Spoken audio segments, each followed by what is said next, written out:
नमस्ते दर्शकबिन, स्वागत छ रमाइलो स्पोर्ट्समा।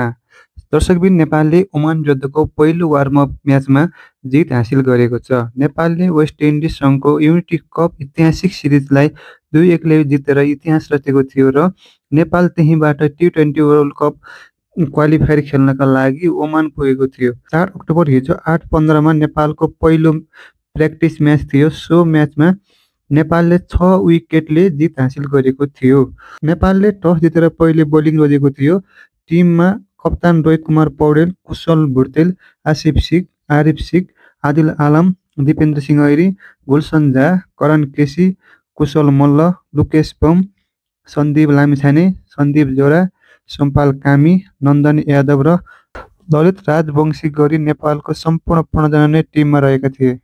यो प्र्याक्टिस म्याच भएकोले गर्दा 15 जना नै टिममा रहेको थियो।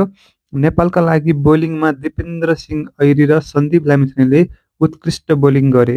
दिपेन्द्र सिंह ऐरीले 3 ओभरमा जम्मा 10 रन खर्चेर मिडल अर्डरमा महत्त्वपूर्ण 3 विकेट लिए भने सन्दीप लामिछानेले पनि उत्कृष्ट बोलिङ गरे। उनले 3 ओभरमा जम्मा 13 रन खर्चेर एकै ओभरमा 2 विकेट लिन सफल भए। त्यसपछि सोमपाल कामीले पनि ठिकठिकै बोलिङ गरे। सोमपालले थोरै रन बढी खर्चन पुगे। उनले 3 ओभर बोलिङ गरेर 9.33 को रन रेटमा 28 रन खर्चेर 2 विकेट लिन सफल भए।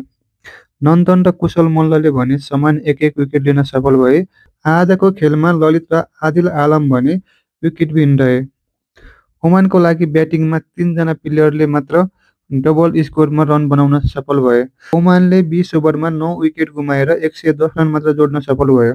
त्यसपछि 110 रनको टार्गेट चेस गर्नका लागि ब्याटिङमा उत्रिएको नेपाल मात्र 17 ओभरमा 4 विकेट गुमाएर 114 रन बनाउँदै ओमानलाई 6 विकेटले पराजित गर्यो।